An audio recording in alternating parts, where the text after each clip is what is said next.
Hey guys, welcome back to the channel. Today we're going over a rebuild of my personal ITX PC. As you will come to learn in the parts list, big things can't come in small packages.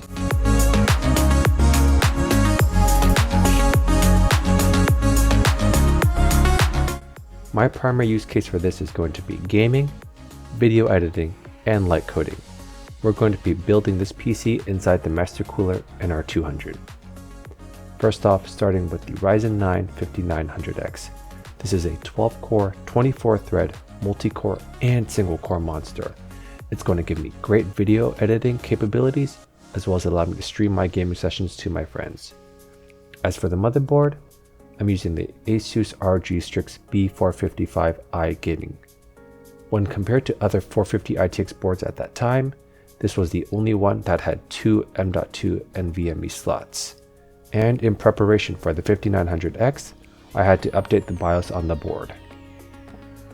For storage, this is all going to be personal preference, whether it be SSDs or NVMe's.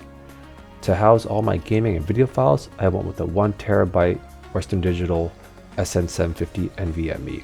And for my operating systems and programs, I'm going to be utilizing an old 500GB NVMe, which will be attached to the back of this motherboard. Among the water cooling community, EK has been mentioned quite a bit, so I'm going with their 240 AIO. Honestly, I don't know too much about this cooler, but it has good comparable results to the Arctic Freezer 2, but with a little bit more flair of RGB. As for the RAM, I'm going with a G-Skills Trident Z RGB 32GB kit with a low latency at CL16 rated at 3600 MHz. I chose this lower latency and quicker speeds to help with my production workloads, without having to jump into 4000 MHz variants. As for the video card, it's a RTX 3080 Strix from Asus. I've done a previous review on it and you can find out more of it there. But as you already know, it's very difficult to get your hands on any 3080, and I do hope stock situations will get better in the near future. For the card itself though, it has great thermals with its design, and I think it looks fantastic from a horizontal and side view. To power all of this, we're using Corsair's Platinum rated SF750. I highly recommend the Platinum rated variant, as it comes with the braided cables which let me bend them more harshly without worrying about damaging them, and each one is individually sleeved for a more premium look. All of this is going to be housed inside the Cooler Master NR200. For first time builders going with a small form factor PC, this case was relatively easy to build in. Because of the size of this case, I can sit the PC on top of my desk without having to take up too much room. My desk size is 40 by 32 inches, just for scale. I'm using the mesh panel in this iteration for better CPU thermals, as it's going to be pulling in fresh air from this side. Speaking of these panels, they have a nice design as they are pretty easy to pop off, and all sides have cutouts to allow for better airflow.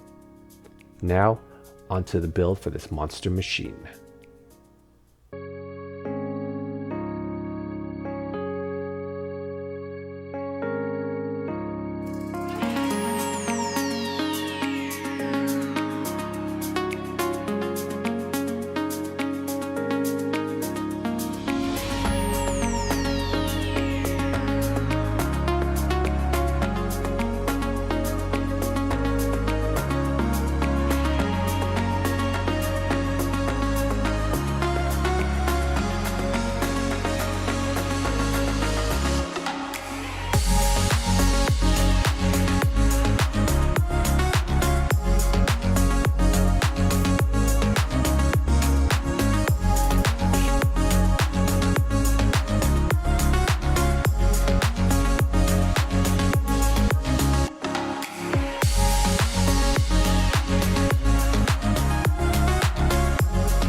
Using this as my baseline and running Cinebench R23, I got a multi-score of 19,486 and a single score of 1552.